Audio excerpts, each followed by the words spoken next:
Mesdames et messieurs, bonsoir. On se retrouve encore pour un nouvel épisode du podcast. Nous reprenons après un arrêt des activités. Et là, j'ai décidé de changer un peu le format de présentation. Antérieurement, ce que je faisais, c'est que je pouvais prendre pendant un épisode plusieurs questions pour lesquelles j'apportais des éléments de réponse suivant ma perspective.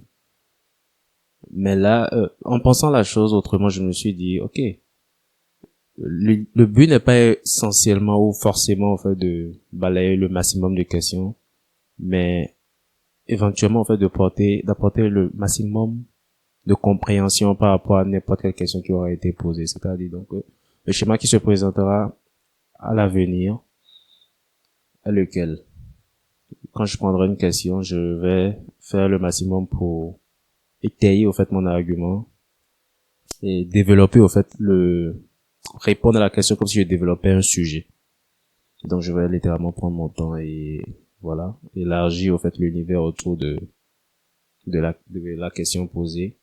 Ce qui fera que même si j'évoquais des éléments qui semblent déconnectés, en tout et pour tout, l'on finira par trouver le point de jonction en fait de tous ces éléments-là que j'évoquerai au cours de la discussion, en rapport avec la question qui aura été posée et en connexion avec d'autres sujets qu'on évoquera dans les prochains épisodes. Donc, là, tout de suite, je vais commencer avec ce que j'ai juste devant moi. L'univers est-il indifférent à notre existence ou a-t-il un plan que nous ne pouvons pas encore voir?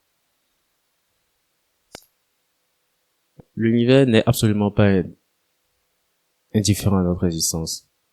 Mais cependant, c'est à chacun donc de faire compter son existence dans cet univers. Ce qui veut dire quoi? Tout dans l'univers est potentiel, y compris nous, en tant que humains, nous naissons juste avec le potentiel. Mais la réalisation, en fait, du potentiel ne dépend exclusivement que de nous-mêmes. L'idée est que, lorsque chacun de nous naît, nous naissons tous à différentes échelles de l'existence. Certaines personnes vont naître au sommet de la montagne, d'autres juste dans la plaine, d'autres dans les collines, etc. Et certains vont naître juste en bas de la montagne. Maintenant, l'idée est que la position à laquelle tu nais ne définit pas celle dans laquelle tu finis. Mais le but pour tout le monde, c'est de finir au sommet de la montagne. Et donc, l'univers, dans le potentiel qu'il est, nous laisse la possibilité, et à partir du potentiel que nous avons, nous laisse donc la possibilité au fait de nous développer et donc de nous réaliser, disons-le ainsi. Et l'idée suivant laquelle l'univers n'est du tout pas indifférent à notre existence vient du fait que toute existence compte pour l'univers. Donc, notre existence compte pour l'univers. Et donc, de ce point de vue, notre existence devrait compter pour nous. Et du point de vue où l'on irait, on voit l'individu qui se demande est-ce que notre existence, l'univers nous est indifférent. Mais dans le point de vue, est-ce que, bon, voilà, on ne compte pour rien pour l'univers. Je dois juste prendre du recul et se demander, ok, à quel point mon existence compte pour moi? Et en deux, si mon existence compte pour moi, qu'est-ce que je peux en faire de grandiose? Et ce qui veut dire, cela fait un appel à une prise de conscience de soi, une prise de conscience de l'estime que nous avons de nous-mêmes. Et à un certain niveau, parlant d'estime de soi, nous parlerons aussi d'amour de soi, d'amour propre. Et de la même façon, dont un individu qui fera cet exercice se rendra compte peut-être qu'il manque de suffisamment d'estime de soi ou d'amour propre, ou qu'il en a à foison. À une plus grande échelle, l'univers a de l'estime pour nous. Disons-le comme cela. C'est d'ailleurs pour cela que le potentiel de développement existe pour chacun. Le potentiel d'accomplissement aussi existe pour tout un chacun. Puisque ce monde est la somme de toutes les choses qui le constituent. C'est-à-dire que notre accomplissement n'est que l'accomplissement de l'univers. Et c'est l'effet cumulé, au fait, de tous les accomplissements qui font l'accomplissement de l'univers. Une autre façon de le dire, c'est dire que la santé de chaque organe dans le corps fait la santé du corps. Tout simplement. Et donc, de ce point de vue, la question à se poser, c'est, ok, suis-je prêt à prendre la responsabilité de mon existence et à ce que mon existence compte pour moi? Et lorsqu'on est dans cette position de, ok, que puis-je donc faire pour que mon existence compte? Parce que si mon existence compte pour moi, il faut qu'elle compte pour le monde. Et cela appelle donc l'individu à se mettre en avant, à éventuellement, le thème cliché, de développer son potentiel, mais de créer de la valeur, de rajouter de la valeur à cette existence. Je pense que c'est la façon la plus appropriée de dire la chose, de rajouter de la valeur à cette existence. Et donc de ne pas rester juste sur le statu quo. Ça reviendrait à quoi? Éventuellement avoir de l'ambition et se donner les moyens au fait de réaliser, d'accomplir son ambition, d'arriver à bout de son ambition. Et cela implique donc du mouvement, de l'action, des décisions, la prise de décision, des rêves à accomplir et de l'effort, mettre de l'effort dans l'accomplissement en fait de ces rêves-là, de ces différents objectifs que l'on se serait fixés. C'est seulement de cette façon que notre existence pourra vraiment compter. Des milliards d'individus sont nés sur cette planète et des milliards ont quitté cette planète. Nous ne ferons éventuellement pas exception à la règle. Cependant, certaines existences comptent. La question est de savoir quel est l'effort que nous mettons pour que notre existence compte. Parce que dans les livres d'histoire, à chaque époque, il y a eu des héros. On n'écrit pas, il n'y a pas le nom de tout le monde dans les livres d'histoire. Il y a juste le nom des héros, de ceux qui ont su se démarquer, ceux qui ont su faire la différence, ceux qui ont su compter.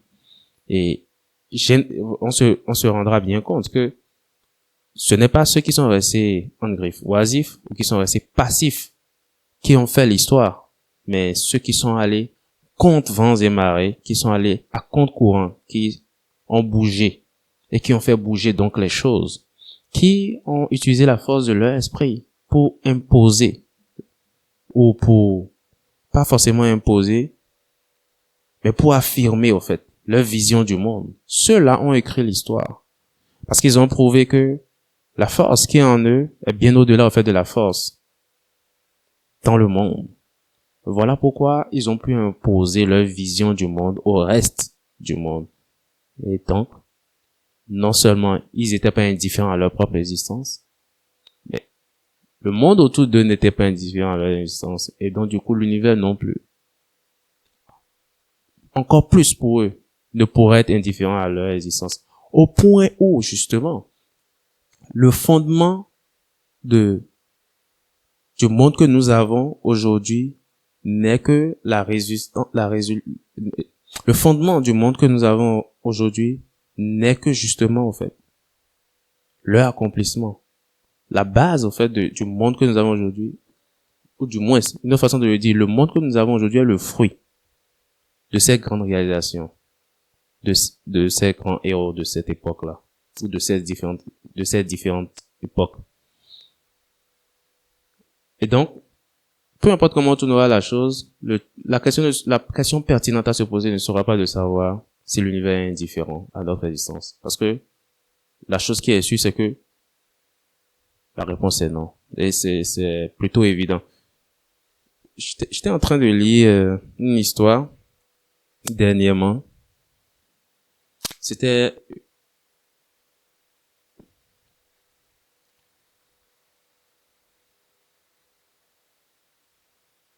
ça, c'est de l'histoire d'un maître et de ses disciples.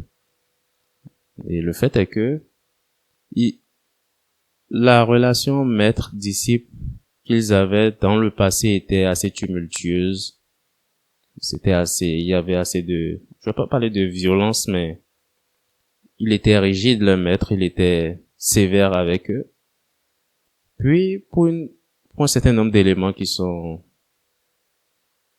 arrivés, il a vraiment changé de façon d'être. Et donc, en tant certains de ses disciples étaient juste partis parcourir le monde et conquérir le monde. Parce que, maître, il était au sommet sur le plan mondial. Et ses disciples aussi, voilà, et étaient des références mondiales. Et donc, il s'était donné comme objectif de faire revenir tous ses disciples, ceux qui sont partis, bien entendu, et de les punir pour le fait d'être partis. Parce que tu ne quittes pas, en fait, le pavillon de ton maître sans son autorisation. Et donc, il a pu retrouver, pendant une circonstance donnée, lors d'une circonstance, il a pu retrouver l'un de ses disciples. Il y en a certains qu'il avait à récupérer.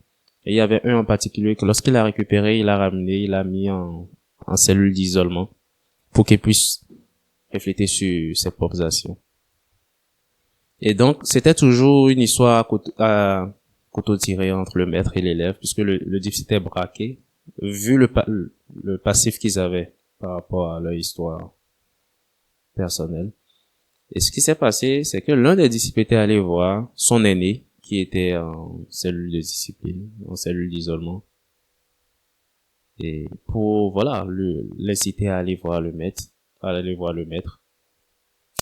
Ce dernier, si celui qui était enfermé, se plaignait du fait que, en fait, le maître en voulait à sa vie, parce qu'il, apparemment, dans le passé, avait essayé de l'éliminer.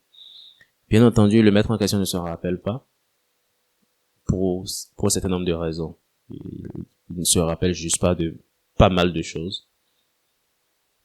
Et donc, le disciple en question était toujours sur cette position comme quoi, voilà, il n'y a rien à aller dire puisque l'autre, son maître, en veut à sa vie.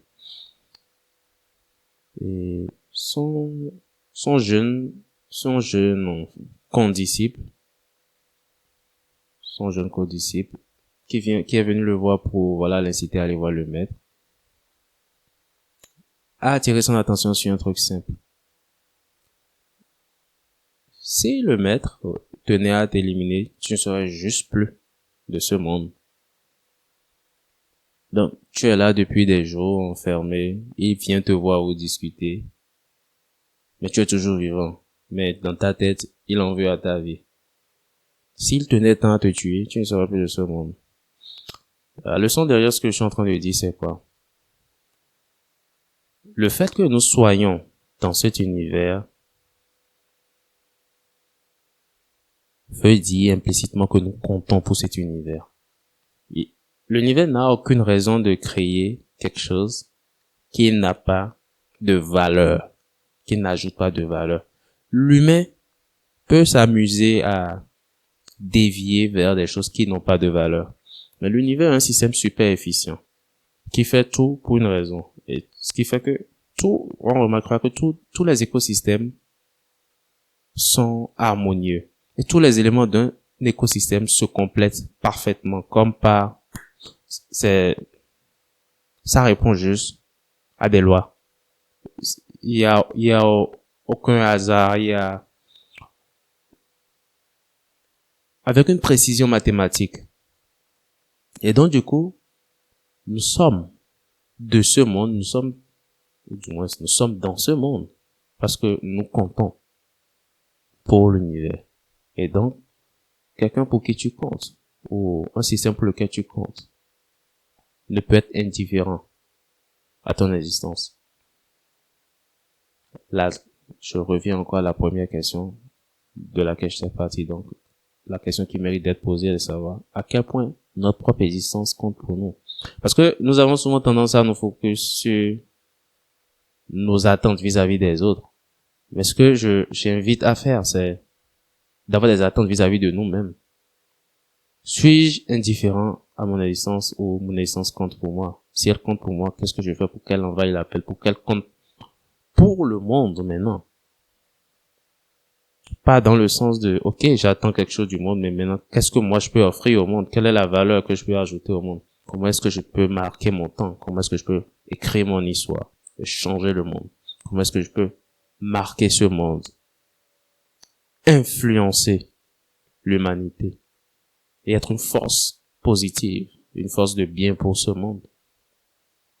Là devient la réflexion de l'individu et ça lui permet de dessiner un axe d'existence, un axe qui lui permettra naturellement de s'accomplir, mais d'écrire les nouveaux fondements de demain.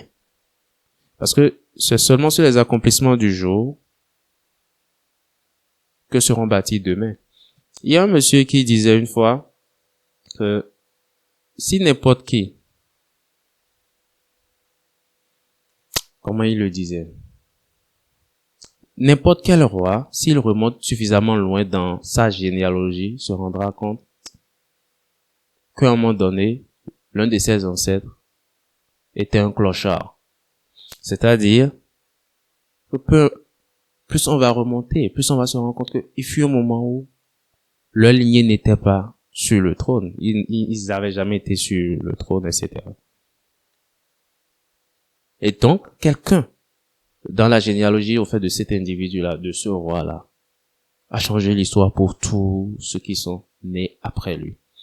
Et ce que nous voulons, c'est être cet individu-là. D'abord pour nous-mêmes, mais pour notre sang, pour notre progéniture, pour notre généalogie à venir.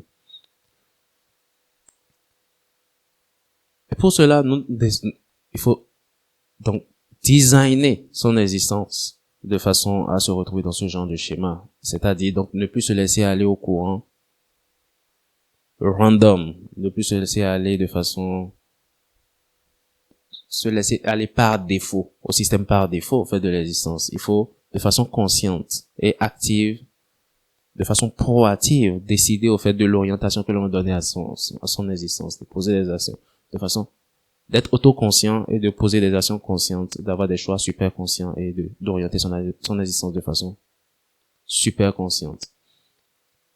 Ce qui fait donc parler de plan. Et donc on se rendra donc compte que l'individu devra donc établir un plan pour son existence, parce que l'univers en lui-même a déjà établi le plan de base que j'avais évoqué au début, qui est le potentiel infini.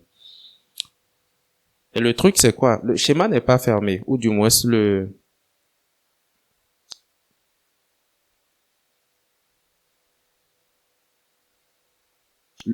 n'est pas un système carré. Le système de l'univers est un système super ouvert. De quel point de vue? Il s'agit pas, si je veux répondre directement à la question, savoir si l'univers a un plan pour nous que nous ne pouvons pas encore voir. La réponse la plus adaptée serait que le plan que l'univers a pour nous, enfin, oui, et que le plan que l'univers a pour nous est celui que nous décidons pour nous-mêmes. C'est-à-dire que c'est un champ infini de possibilités. Certains vont se rappeler, pour ceux qui ont fait des mathématiques au collège, ont bien fait leurs mathématiques au collège. Lorsqu'on étudiait les fonctions, il fallait définir le domaine de définition et sur grand R, donc de moins infini à plus infini. C'est un champ infini de possibilités, cet univers. Dans les deux sens. C'est ce qui fait le champ infini de possibilités. C'est-à-dire que le R n'est pas juste ou du moins un domaine de définition de l'univers, n'est pas de 0 à plus infini. C'est de moins infini, passant par 0 à plus infini. Ce qui donne la possibilité à chaque individu, à chaque entité, à chaque être qui foule cette planète de faire toutes les formes d'expérience voulues et choisies. C'est-à-dire, il n'y a rien qui soit imposé. Si l'univers était juste que du positif, c'est-à-dire, quand tu nais, forcément, tu dois réussir. En réalité, il y a juste pas, en fait, de choix implicite, parce que quelque chose, c'est un peu comme si, ok, vous mettez sur un vélo sur une pente, que vous le vouliez ou pas, vous allez juste descendre. C'est comme si l'existence n'était toujours qu'une pente sur laquelle vous ne pouvez que glisser. Ouais, ce serait top, mais c'est toujours quand même un statu quo. Parce que cela voudrait dire quoi? Si c'est une pente sur laquelle tout le monde glisse, tout le monde se retrouve encore en bas. Et donc c'est comme si tout le monde était encore en haut. Ça ne change rien, en fait. Si tout le monde était que tout le monde soit en haut, que tout le monde soit en bas, ça ne changerait donc rien. Pourquoi? Parce que ce nouveau bas devient un nouveau point pour tout le monde, en fait, auquel on se retrouve. Donc, il y a rien d'accompli en soi. Il y a rien de nouveau en soi. C'est un peu comme si je vous dis, vous mettez une graine dans le sol, et c'est là que l'on verra un peu la chose. L'on met une graine dans le sol, une graine de, qu'est-ce que je donnerais comme exemple? Vous avez un noyau de mangue. Vous le mettez dans le sol. Vous revenez au bout de quelques jours, et vous avez encore que le noyau de mangue. Mais, ça n'a rien donné. C'est un statu quo à rendre fou, en fait. Ça n'a rien produit. Ça n'a rajouté aucune valeur. C'est aller juste dans un seul sens. L'exemple n'est probablement pas le meilleur pour la situation, mais pour moi, ça exprime mieux, en fait, comment le système fonctionne. C'est pas un truc à sens unique. Ce qui va se passer, c'est quoi? L'univers met en place un processus qui va faire que ce noyau va pourrir, puis de ce noyau va pousser notre manguier, etc., qui va donner un arbre super fruitier, avec quoi? Un nombre indéterminé au fait de mangue, qui va produire de saison en saison. Qu'est-ce qui va se passer? Cette production va être fonction aussi du sol sur lequel le noyau a été planté. Si c'est dans une zone super aride, supposons, je dis n'importe quoi, dans le désert, nous attendons bien à ce que ça ne pousse plus, à ce que cela ne pousse pas, pardon. Mais dans une zone où le climat le permet bien, cela pousserait. Nous savons bien qu'il y a certains endroits sur la planète où certaines graines poussent et d'autres pas. Parce qu'il n'y a pas de schéma carré. Oh, ok, tout est uniforme et tout se ressemble. C'est comme si vous aviez un dessin en blanc-noir. L'univers est un univers coloré, dans le sens où toutes les variations de la lumière existent dans cet univers. Donc toutes les possibilités existent. Et les possibilités ne seront juste manifestées, ne seront juste exprimées qu'à travers l'expérience que un individu ou un autre choisira de vivre. Et donc de ce point de vue, du point de vue de l'univers, il n'y a pas de mauvais plan. Tous les plans sont le plan. Parce que tous les plans contribuent, ou la somme de tous les plans font le plan de l'univers. Donc il n'y a pas de mauvais plan. Parce que dans tous les cas, le système est en perpétuelle évolution. Le système est en perpétuel changement. C'est-à-dire qu'il pleut, enfin, pas qu'il pleut ou qu'il neige. Peu importe comment vous vous levez, le soleil va se lever à l'est, comme on le dit, il va se coucher à l'ouest. Il ne va juste pas dévier, juste à cause de l'humeur de quelqu'un, juste à cause du sort de quelqu'un. C'est-à-dire que l'univers fait ce qu'il a à faire à chaque instant.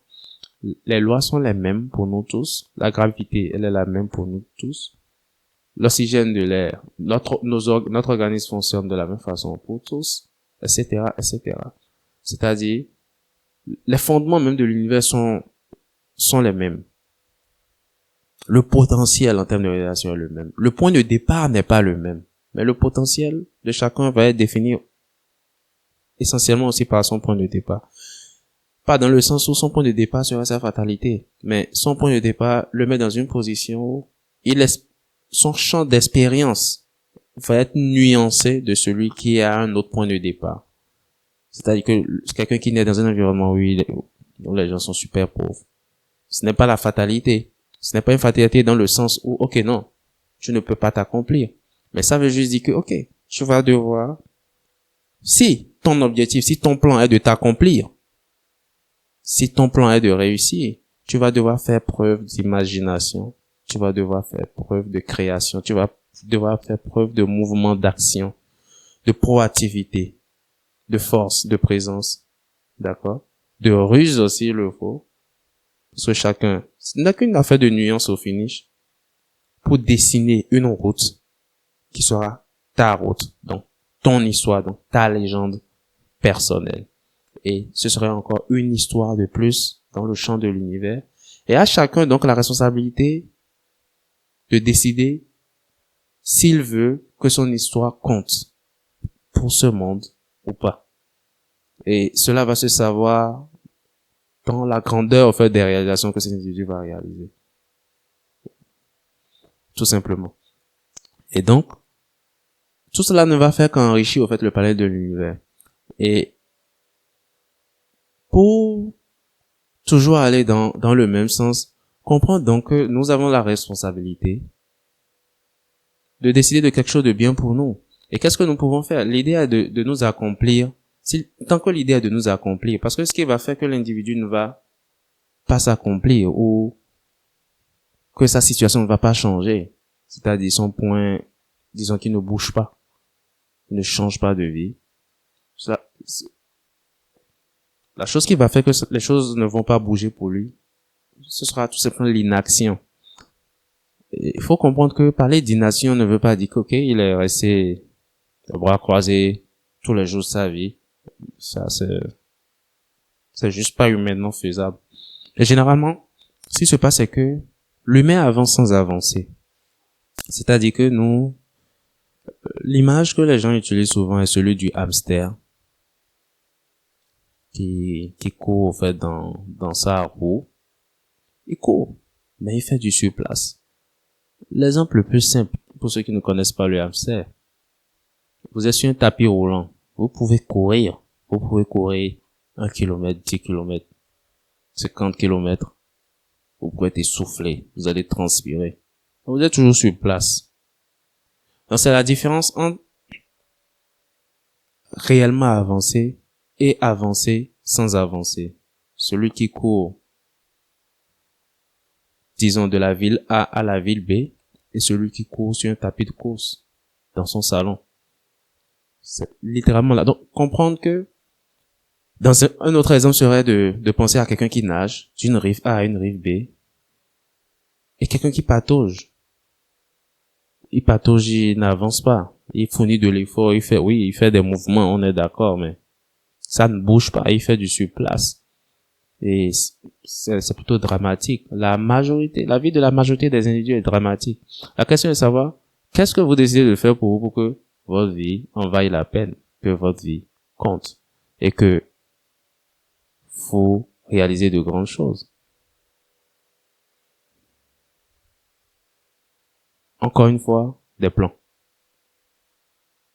Des plans soutenus par des actions constantes et des actions conscientes.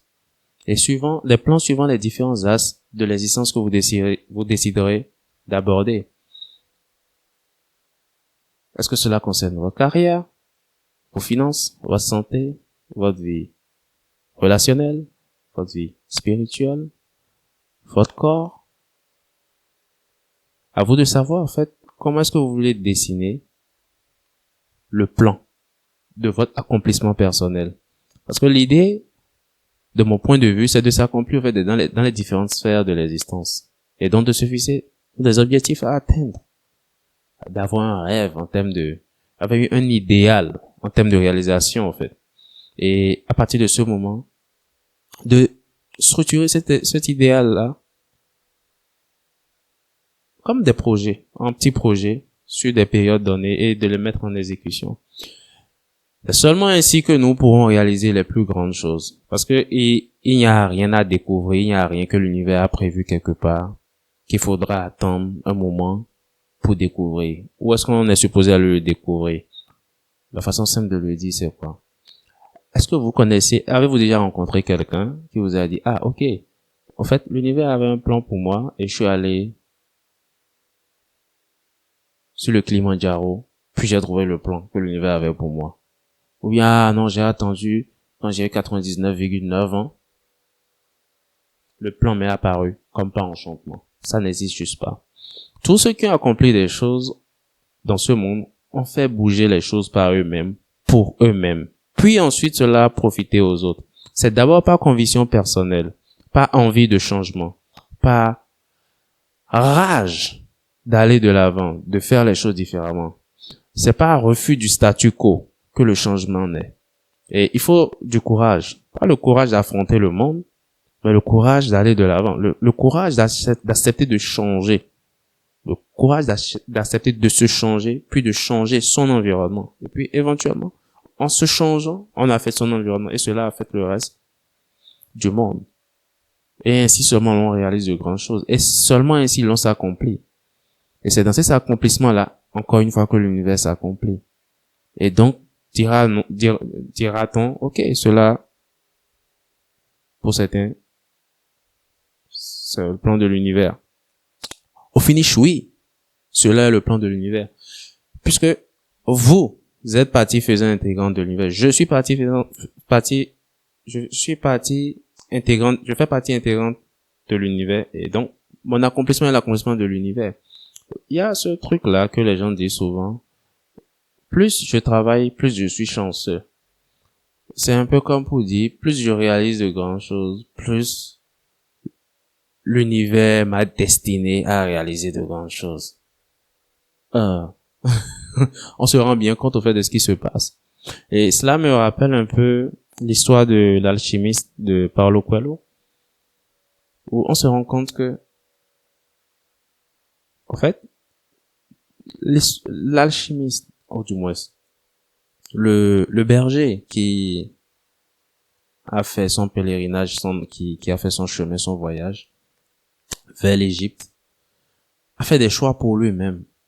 Il a fait des choix à travers lesquels il s'est compris et à travers lesquels il s'est réalisé.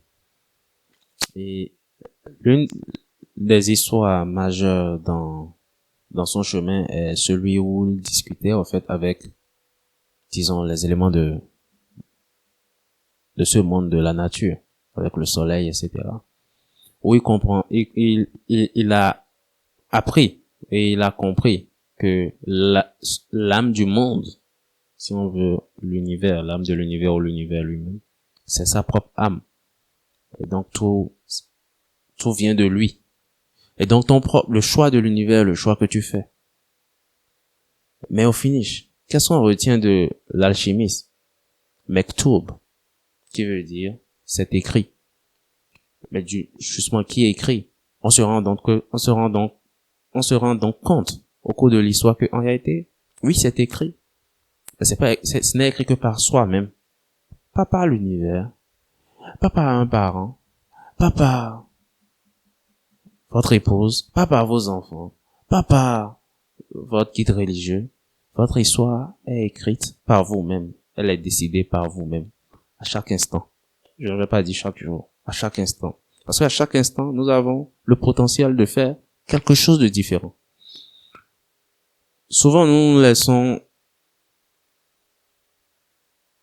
je vais dire, tromper par l'idée suivant laquelle, ok, je vais faire les choses différentes, mais c'est pas comme je voudrais. Dans le sens où, ok, vous vous dites que le changement que vous avez réalisé aujourd'hui ne va pas vous apporter ce que vous voulez maintenant. Non.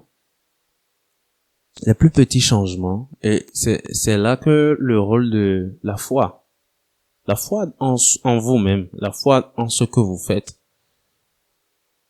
c'est là que cet élément qu'est la foi rentre en jeu. Parce que c'est cette foi dans cette petite action que vous avez posée qui va vous permettre d'atteindre cet objectif définitif. Parce que c'est souvent une erreur que la plupart des gens font. Ils regardent la ligne d'arrivée et se disent, je fais un pas. Le pas là, c'est pas la ligne d'arrivée. Ils arrêtent. Avoir foi dans le processus. Avoir foi dans le fait que le plus petit changement que l'on fait aujourd'hui dans le sens de ce que l'on veut est le changement nécessaire dans l'accomplissement du plan qu'est le nôtre. Le changement nécessaire. Lorsque vous êtes en voiture, vous lancez le système GPS. Vous mettez la destination. Vous voyez le point de départ, vous mettez la destination. Le GPS ne vous dit pas. Dès que vous l'allumez, vous allez commencer par bouger. Ne reste pas là et dire, Dans 10 mètres, vous arrivez à destination? Non. Le GPS dit quoi? Dans 100 mètres, tournez à gauche. Il ne vous dit pas à gauche c'est quel quartier. Si vous voulez, vous pouvez voir ça sur la carte si vous ne connaissez même pas, si vous ne connaissiez pas la zone. Dans 30 mètres, tournez à droite. Continuez tout droit. Dans 5 mètres, tournez à gauche. Tournez à gauche, etc. Puis, vous arrivez à destination. C'est-à-dire que, fondamentalement, la chose à faire va rester la même. Tournez à gauche, tournez à droite, allez tout droit. Tournez à gauche, tournez à droite, allez tout droit. Ce truc bête de tourner à gauche, tourner à droite, aller tout droit, c'est ce qui nous amène à destination. C'est chaque tournée à gauche, chaque tournée à droite, chaque continuer tout droit qui nous amène à destination. Ce n'est pas on démarre et on n'est pas encore à cette étape du déplacement quantique où avec le claquement du doigt, on disparaît d'un point A et on est à un point B. Nous n'en sommes pas encore là. Quoique, même cela répond à certaines lois. Mais je pense que ce que je voulais dire est suffisamment clair pour être compris. Faire confiance, apprendre à faire confiance aux choix que nous faisons au quotidien. Et ces choix-là qui vont dans le sens de ce que nous voulons. C'est avec un ami que je discutais il y a 2 jours et il me parlait d'un truc qu'il avait suivi. Enfin, on parlait d'un sujet, il a évoqué le truc parce que cela rejoint ce que nous disions. Où le gars en question reprochait à ceux qui ne font pas du sport d'être les plus plaintifs du fait qu'ils n'ont pas de résultats. Oh, qu'ils ont du prise de poids, etc. C'est eux qui se plaignent le plus, ceux qui ne font pas du sport. Mais généralement, ceux qui sont en activité, ceux qui vont à la salle, n'ont pas le résultat au bout de 1 jour, 2 jours. Mais on se rend compte que l'univers fonctionne souvent ce qu'on peut appeler la loi de l'effet cumulé. C'est-à-dire que ce n'est pas le fait d'avoir pris des haltères aujourd'hui qui va vous faire développer des muscles, ou d'avoir fait des squats qui va vous faire développer des muscles, ou faire du développé couché qui va faire développer des muscles, le pectoral et consort. C'est pas la foi d'aujourd'hui qui va vous faire développer des muscles, ni la foi de demain, ni la foi de dans 30 jours, ni celle de dans 50 semaines. Mais c'est la somme de toutes les fois cumulées qui fait le corps que l'on admire. C'est-à-dire, c'est accepter de faire confiance à l'effort de chaque jour. Parce que l'effort de chaque jour n'est donc pas perdu. Il ne ressemble à rien, mais il n'est certainement pas perdu. Voilà à quel point l'univers n'est pas indifférent à l'action. Voilà à quel point l'univers n'est pas indifférent aux résultats. Voilà à quel point l'univers n'est pas indifférent à nous.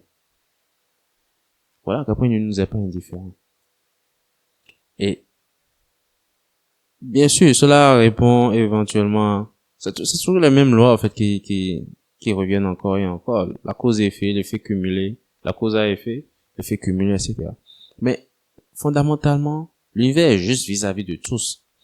Parce que à aucun moment, vous voyez, il y a quelqu'un pour lequel l'univers a décidé, toi, je vais pas appliquer la gravité pour toi. Ou toi, si tu vas là, ça, tu prendras pas des muscles. C'est-à-dire que, ok, tout le monde prendra des muscles, toi, tu n'en prendras pas. Non. Un certain nombre de facteurs feront la différence entre un individu et un autre. Certaines personnes vont trouver le moyen de me dire, ouais, qu'ils sont là à la salle, mais qui n'ont jamais pris de muscles. Et de la même façon, quelqu'un peut cultiver la terre ici, et l'autre va cultiver la terre juste à côté, et ils ne vont pas avoir le même type de récolte. Parce qu'il y a certains facteurs qui vont être différents. La nature de la terre, la qualité des graines utilisées, ça a des nuances près. Et on se rappelle qu'en fait, c'est les nuances près là qui créent toutes les variations dans ce champ, vous vous rappelez de grand air, de moins infini à plus infini. Toutes les nuances possibles, de choix possibles, ne sont possibles que justement dans ce champ-là. Voilà pourquoi 2 individus n'auront pas la même existence. 2 personnes ne vont pas ressentir les choses de la même façon. Elles vont vivre la même expérience, mais ne vont pas avoir le même ressenti. On peut avoir un champ de ressenti commun. C'est-à-dire, certaines personnes peuvent se sentir en colère par rapport à un truc.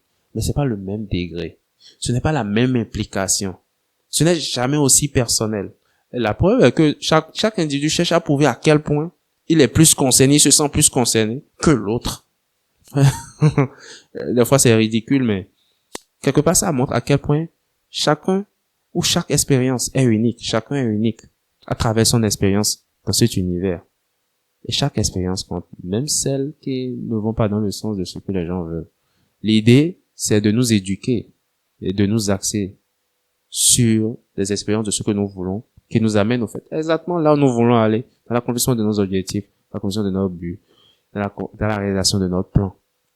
Parce que, rappelons-nous, notre plan est le plan de l'univers. Notre plan est le plan de l'univers. C'est un peu comme, il est évoqué dans plusieurs trucs. C'est un peu comme quand l'on dit, ton désir est mon ordre. Notre plan est le plan de l'univers. Bien entendu, cela ne contredit absolument pas l'idée suivant laquelle l'homme propose, Dieu dispose. En temps, je disais très souvent que, je disais, voilà, disons le contraire. Je disais, Dieu propose, l'homme dispose. Et franchement, les deux sont vrais. Dieu propose, en partant du principe que le potentiel de tout est là. Et l'homme dispose. Nous avons la responsabilité de réaliser notre essence, de mettre les choses en place, de poser des actions. C'est seulement nous qui disposons. Parce que Dieu a déjà proposé, au fait, le champ de toutes les possibilités, de tous les accomplissements possibles, de toutes les réalisations possibles. Qu'est-ce que vous voulez être? Un astronaute? Qu'est-ce que vous voulez être? Un financier? Qu'est-ce que vous voulez être? Un aventurier? Libre à vous. Qu'est-ce que vous voulez être? Un sportif de renom? Etc. Libre à vous. Qu'est-ce que vous voulez être? Un podcasteur? Libre à vous. Disposez de votre vie comme vous l'entendez. Et sa bénédiction vous accompagne au quotidien. Donc sur ce, je vous dis bonsoir.